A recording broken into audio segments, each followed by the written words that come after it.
Right, I apologise for my haste, but I have before the submission date time, and I haven't written my script or done slides or any of that. I just have all of my files in Premiere Pro. So I'm just gonna read through my pieces of paper and then I'll attach those and they can be my slides, because that's what they've functioned as sort of working documents throughout this project.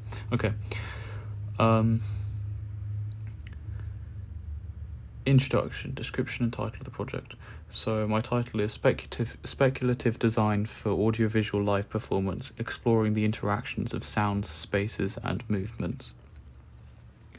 And to describe it, it's a development project on how one can create an interactive audiovisual spatial experience where spatial data morphs audio data, and that audio data in turn morphs point cloud maps of the space. So it's this feedback loop system, and it's really cool, it's really exciting, and I geared it in this particular outcome towards how one would use it for live set performance, like a 40-minute live set or 2-hour live set of sort of an audiovisual experience, kind of like Max Cooper or deadmau5's use of Touch Designer in the Cube Tour and that sort of thing. So I guess that leads on into research. What's the context or narrative of the work? I have loved music or making music for years, and beginning learning programming, I just decided that I'm nodes based or visual programming based. My brain works far better doing that than it does with code. So I basically just know life to Touch Designer, and it's starting to pay off. And so the context is I've seen a bunch of audiovisual shows recently. I find them very inspiring, Max Cooper especially, and I'm wishing to start creating my own artistic personality within audiovisual space.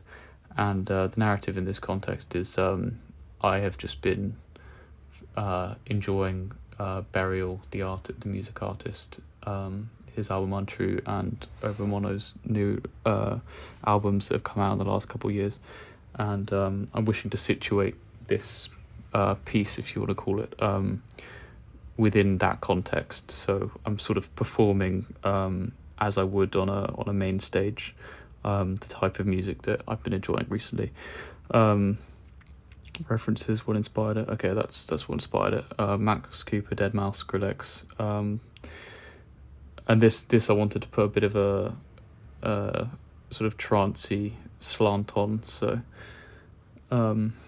using the 303 acid synth was something I did quite a lot this time, because simply it's such a distinctive, characteristic sound, and you can play it like an instrument if you just change the frequency and resonance parameters. So I did quite a lot of that with movement in the early development towards my final project, but the end product doesn't actually have a lot of acid in it, 303, but it is still there, and I do demonstrate how I modulate it with the OSC signals from my phone, from finger coordinates on a phone screen. Research, how I decided it was feasible. Don't even ask. Like, I'll list the links of tabs that I've opened and researched and used as tutorials. Basically, about a year ago, I just discovered that Touch Designer existed, discovered that it could talk to Ableton in the same way that Max for Live can, and I never quite got to grips with Max, but Touch Designer I've managed to. So about a year ago, my mind just blew with all the different interoperable possibilities you can have between audio and visual, and I've kind of rolled with it since. Concept and development. Okay, so I started with wanting to create real spatial changes from audio. So I set out to make a sort of programmable stepper motor and 3D printing fractals that I could put on it, and putting an LED inside those, so that could flash with the beat, and the stepper motor could twist and turn and go forward and back in rhythm or based on an audio trigger. But I just simply could not get that working. I think perhaps because I had a undervolted power supply to the stepper motor driver, but it also didn't work with my PC, the IDE in Touch Designer, which was unfortunate, but I managed to compensate by going on crazy on Touch Designer. So I'll show the drawings and the code and the prototype videos for that. But I learned basically what I could and couldn't do in terms of time constraints, because I only got the connector 0 6 days ago, so I've basically done this entire project in 6 days, off the back of the stepper motor kind of not working so well. Final outcome, video communicating the final working interaction. Yeah, roll it.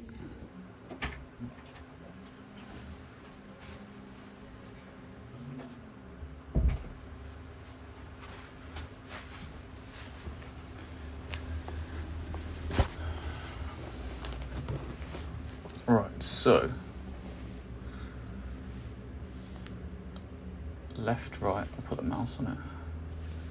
Left, right to change the frequency of the resonated filter on the 303 synth, or the acid synth. So I'm going to leave that on high, and I'll use that later. And then on my master chain, I have a low pass and a high pass on my right hand. So if I go up, I cut all the high frequencies. If I go to the right, I cut all the low frequencies. I can kind of go somewhere in the middle, or I can have it both off. And my left, I have erosion on my x-axis. So as I go left, I kind of bit crush, and then as I go up, I add reverb, which is here. This is all to the master chain, convolution reverb. And then because it's a convolution reverb, it's kind of like a real modelled space of a medium club, but I can sort of navigate where I hear that reverb with I've got it mapped to my clavicle, but with my body. So I can lead to the left, and that reverb will hear on the left, and I can lead to the right, and that reverb will go on the right, and then I can go back for less depth and forward for more depth, or inverse. So I shall demonstrate. We'll start high passed.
Evaluation and reflection. What would I do differently? I would probably take it a bit more easy and not do all of this in 3 days, 4 days.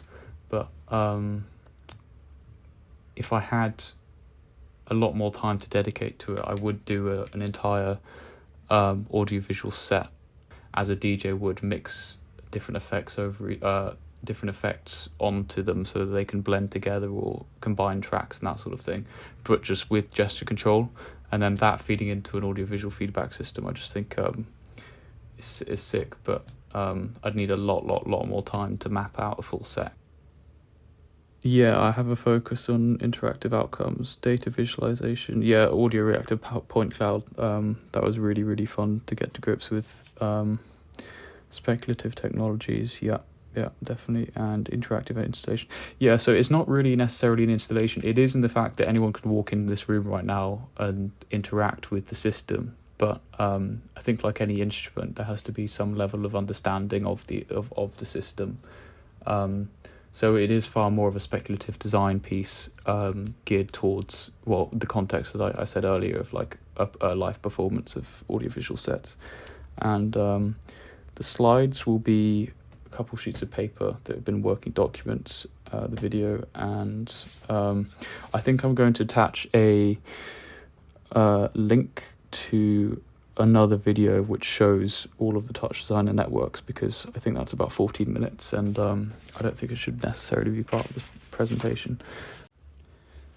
I'll also say I've been fascinated with different ways of controlling sound through movement, but they've all been quite extortionately expensive. For example, the VR, Virtuoso, or there's VR environments, but the hardware is quite expensive. And then the Org synth, I figured I could build it if I needed to, with Zig Cam, which I've been using to output OSC data from my phone to Touch Designer and Ableton. But that's quite cool. It's still overpriced. And then the Mimu gloves, those are epic. They're $2,000, but those are absolutely phenomenal. I think they're amazing. Gesture control sound creation, I think, is just beautiful. So my use of the Azure Connect was just the easiest solution for me, and I've only really started dipping my toes in.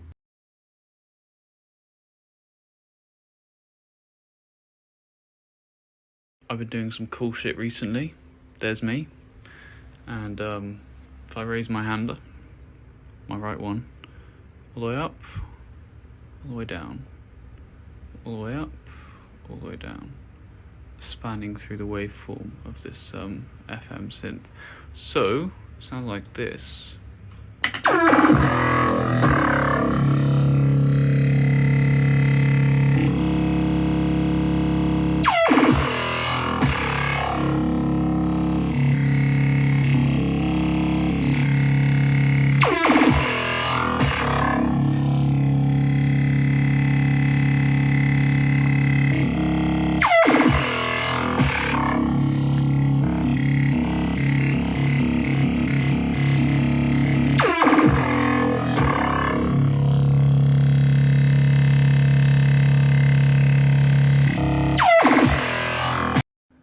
I'm also currently controlling the frequency on this 303 synth with touch left and right, and that sounds like this. not touching. We'll see.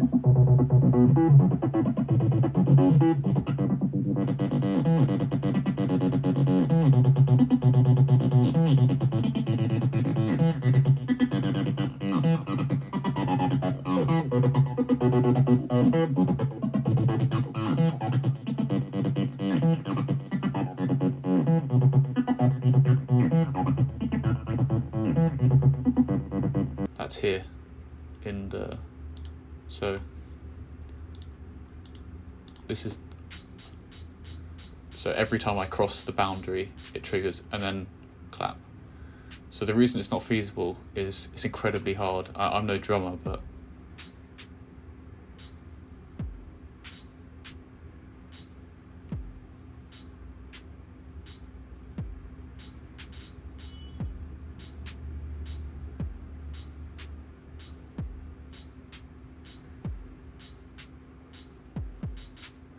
see, and also when you follow one screen, there's a bit of a lag as well. But there's also a lag with, well, it's just very hard to keep up with Ableton, so I'll demonstrate that.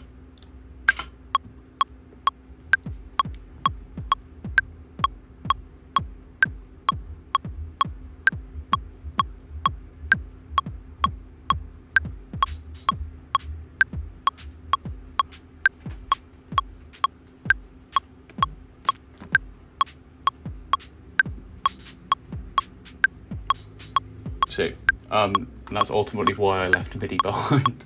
You could trigger audio clips or different things like that, which would be cool, but ultimately I thought it would be way cooler to do what I ended up doing, which is sort of a movement-based mixing system.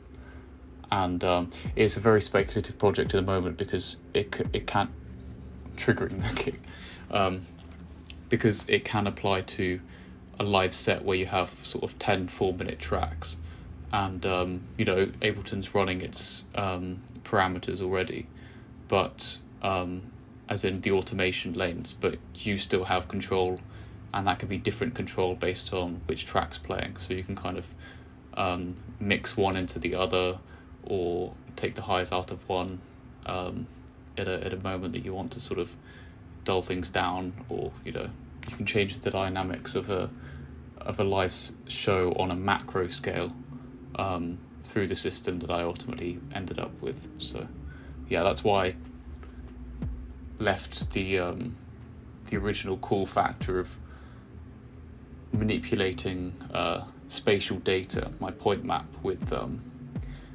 my movement. And just to demonstrate how cool the point maps are, how do I get there? Oh, yeah. I'll mess this up just this once.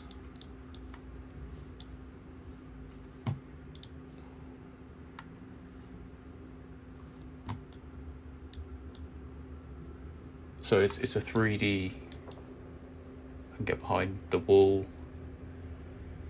and it's live as well so far.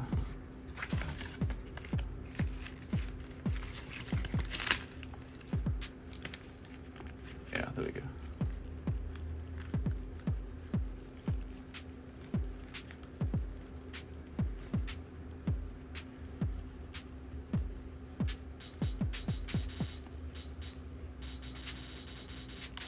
Okay, yeah. There you go. All right, as quickly as I possibly can, I'm going to run through this Touch Designer setup. So I'm in the normal view rather than the perform view, simply because I'm on like the free license, which means I can, if I screen capture this 4K screen, I'll get a lot higher resolution than the 1280 by 720 or whatever it was.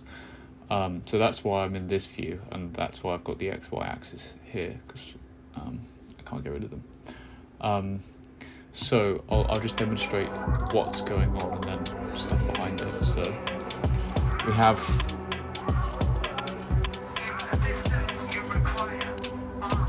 in the top right, we have high frequencies. the top left we have all frequencies morphing the entire point cloud. In the bottom left we have a sort of merge between the top two. And then bottom right we have the total view with the, I like that, with the point cloud being morphed by literally just the whole spectrum. The base is on the outside. But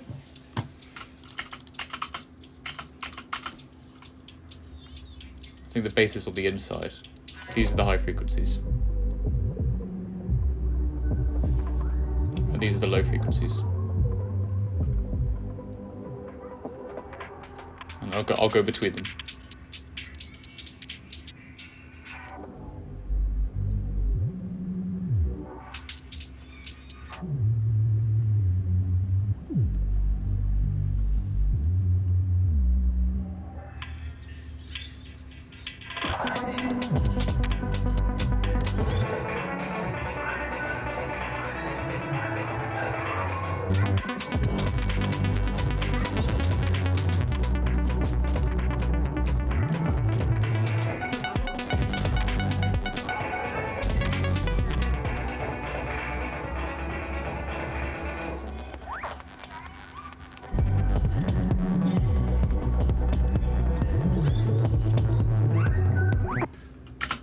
Okay, that's enough jamming out. I'm gonna turn this down for myself so I can hear myself speak.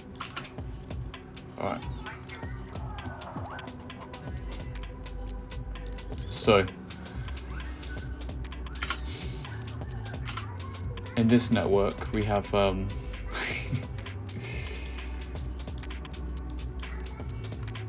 okay, here's all the point cloud stuff. Also, I didn't include this because as you see, when I have it in frame, my frames drop and I need to run a steady 60. It usually goes down to 30. But this is a generative pattern on a geometry that I've modeled.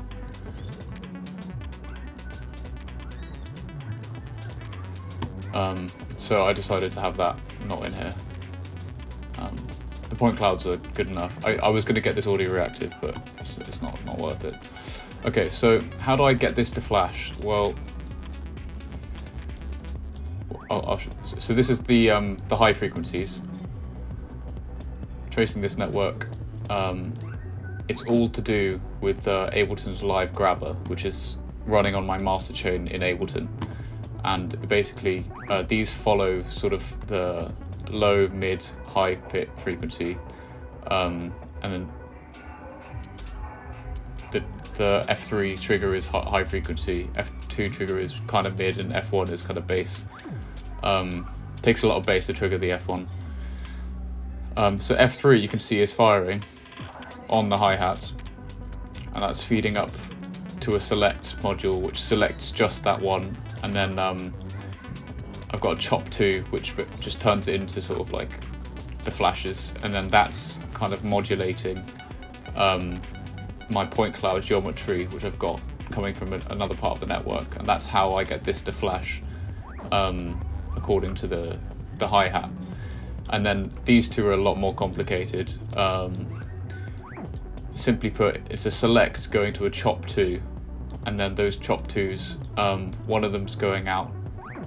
It's kind of like a gradient, and the brightest light is one type of frequency, the dimmest light is another type of frequency. So it's basically like a very easy way of mapping the frequency spectrum. And then I displaced it into a circle, and that's how I get this audio reactive circle behind me placed by the sound, basically.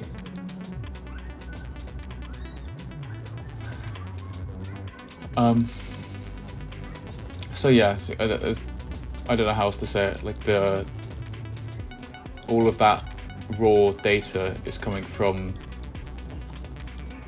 the Connect Azure running there, and I'm capturing a point cloud.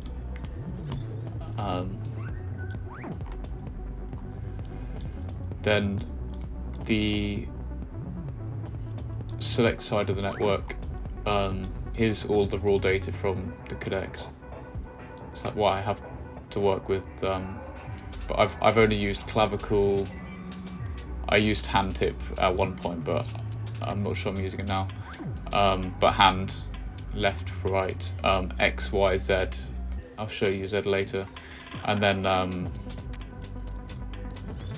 think that's it. Yeah.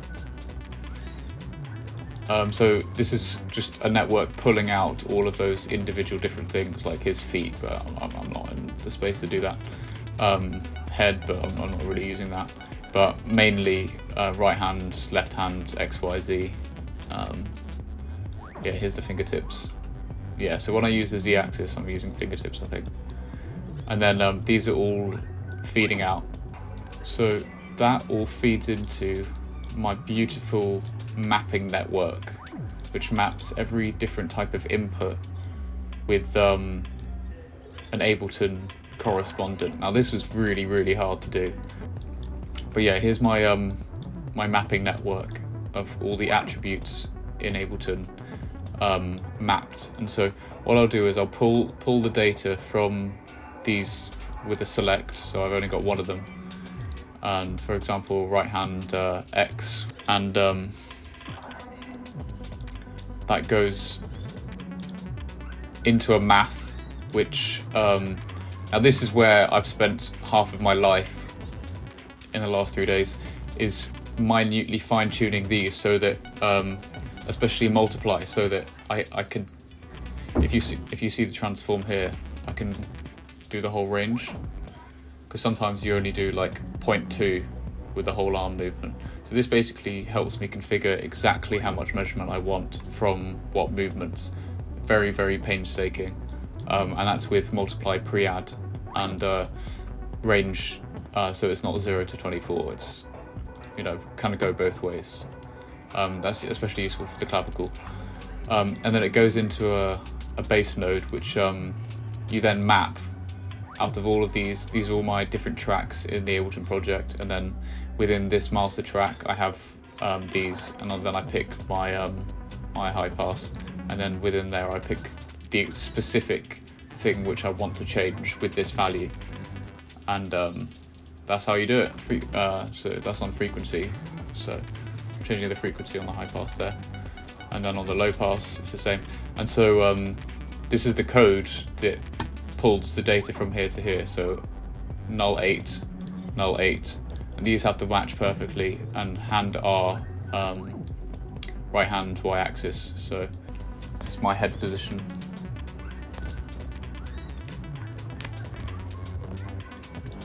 So clavicle getting mapped to the depth or something, so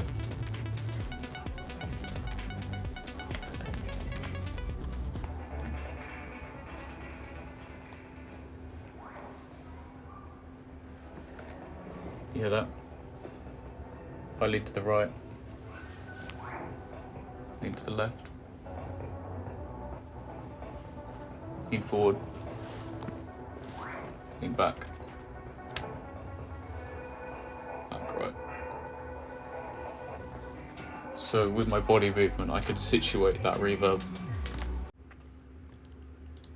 I'll briefly talk about iterative design.